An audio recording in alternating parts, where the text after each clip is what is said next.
Hello friends, welcome to History Holic. इस video में आज मैं आपको मॉडर्न हिस्ट्री के ट्राइबल रिवोल्ट्स के बारे में बताऊंगी।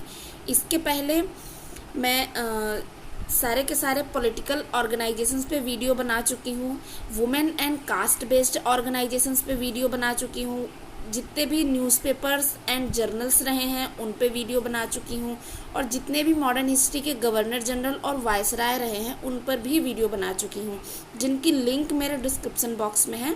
आप मेरा चैनल विजिट करके या उस लिंक पे क्लिक करके वो वीडियोस भी देख सकते हैं, ठीक है।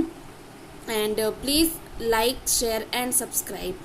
तो चलिए अब वीडियो स्टार्ट करते हैं। तो इस वीडियो में हम देखेंगे क्या ट्राइबल रिवोल्ट्स के बारे में, ठीक है। तो जो पहला ट्राइबल रिवोल्ट था वो था चुआर रिबेलियन, ठीक है, जिसके लीडर थे दुर्जन सिंह। ये एक इम्पॉर्टेंट लीडर थे दुर्जन सिंह। इसके अलावा माधव सिंह एंड लक्ष्मण सिंह भी चुआर रिबेलियन के लीडर थे। कभी कभी ऐसे मतलब दुर्जन सिंह का नाम ना दे के लक्ष्मण सिंह का नाम आ जाता है ना। दूसरे जो सेकंड थर्ड लीडर रहे हैं उनका नाम भी आ जाता है, तो आप कंफ्यूज ना होंगे। और दुर्जन सिंह, माधव सिंह एंड लक्ष्मण सिंह। और जो चुआर रिबेलियन का टाइम पीरियड था ये 1771 में स्टार्ट हुआ था और 1809 में इसको सप्रेस कर दिया गया था। मोस्ट ऑफ जितने भी ज़्यादा से ज़्यादा ट्राइबल रिवोल्ट्स हुए हैं वो ज़्यादा से ज़्यादा मतलब कि बहुत कम ही थे जो सक्सेसफुल हुए थे, एक आध को छोड़ के बाकी कोई सक्सेसफुल नहीं हुआ था। सबको ब्रिटिश ऑफिशियल्स के द्वारा सप्रेस कर दिया गया था, ठीक है। तो और चुआर रिबेलियन हुआ था Midnapore, Manbhum and Bankura district of Bengal में। और इसका रीज़न था the independent Chuar tribals revolted to save their forest resources and land from the landlords supported by the British. जो ब्रिटिश के द्वारा सपोर्टेड लैंडलॉर्ड्स थे उनसे अपनी लैंड और उनका जो फॉरेस्ट रिसोर्सेज था उसको बचाने के लिए उन्होंने जो चुआर ट्राइबल्स थे इन्होंने रिवोल्ट किया था, ठीक है। अब हम आते हैं नेक्स्ट कोल म्यूटनी पे। कोल म्यूटनी के लीडर थे बुद्धो भगत, जाओ भगत एंड मदारा महातो। लेकिन सबसे इम्पोर्टेंट इसमें भी कौन थे? बुद्धो भगत। कोल म्यूटनी का टाइम पीरियड 1831 में, और इसकी जो जगह थी जहाँ पे कोल म्यूटनी हुई थी वो सिंहभूम हजारीबाग ऑफ छोटा नागपुर रीजन। और रीज़न क्या था? Exploitation and operation faced by the locals in the hands of other non tribals, zamindars and other British agents, ठीक है।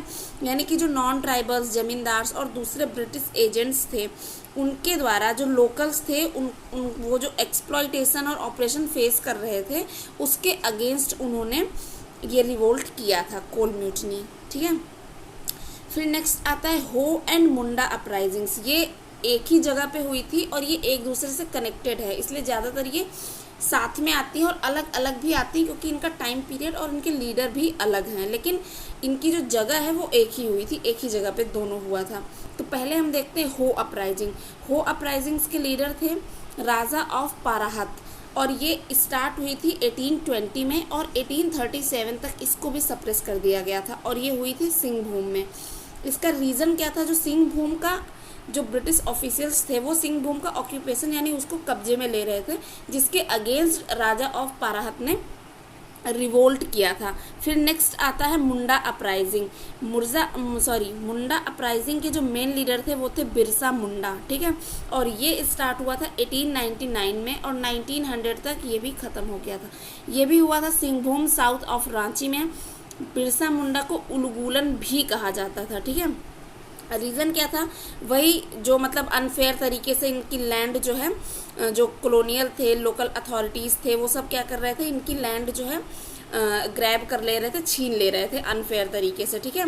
और उसके बाद जो इनका कन्वेंशनल लैंड सिस्टम यानी कि पुराना पारंपरिक जो लैंड सिस्टम चला आ रहा था वो भी वो लोग ख़त्म कर दे रहे थे। इसके अगेंस्ट में बिरसा मुंडा ने जो है किया था रिवोल्ट। उसके बाद आती है भील अपराइजिंग्स। भील अपराइजिंग्स के लीडर थे गोविंद गुरु, सेवाराम। इन दोनों लोगों का नाम आता है इसमें, ठीक है, गोविंद गुरु और सेवाराम। और भील अपराइजिंग हुई थी 1818 में। कहाँ पे? खानदेश रीजन ऑफ महाराष्ट्र में। इसका रीज़न क्या था? Contracts for cutting of trees in forest were given to traders from outsiders. यानी कि महाराष्ट्र में जो खानदेश रीजन है वहाँ पे जो फॉरेस्ट ट्रीज थी, जो जंगलों में पेड़ पौधे थे, उनको काटने का कॉन्ट्रैक्ट जो वहाँ के व्यापारी थे उनके द्वारा आउटसाइडर्स को दे दिया गया था, ठीक है, जिसके अगेंस्ट में भील्स ने ये अपराइजिंग की थी, ये रिवोल्ट किया था। फिर नेक्स्ट है खासी अपराइजिंग, जिसके लीडर थे तीरथ सिंह, और ये हुआ था 1830 में, और 1833 तक इसको भी सप्रेस कर दिया गया था।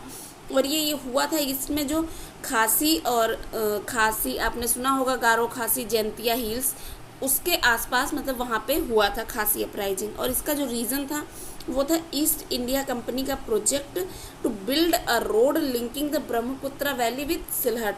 सिलहट के साथ ब्रह्मपुत्र वैली को लिंक करते हुए एक रोड बनाने का जो प्रोजेक्ट था ईस्ट इंडिया कंपनी का, उसके अगेंस्ट खासी जो ट्राइबल्स थे उन्होंने रिवोल्ट किया था, ठीक है। And next Ahom revolt. Ahom revolt के लीडर थे गोमधर कोनवार, ठीक है, ये आसाम के प्रिंस भी थे, गोमधर कोनवार, ठीक है।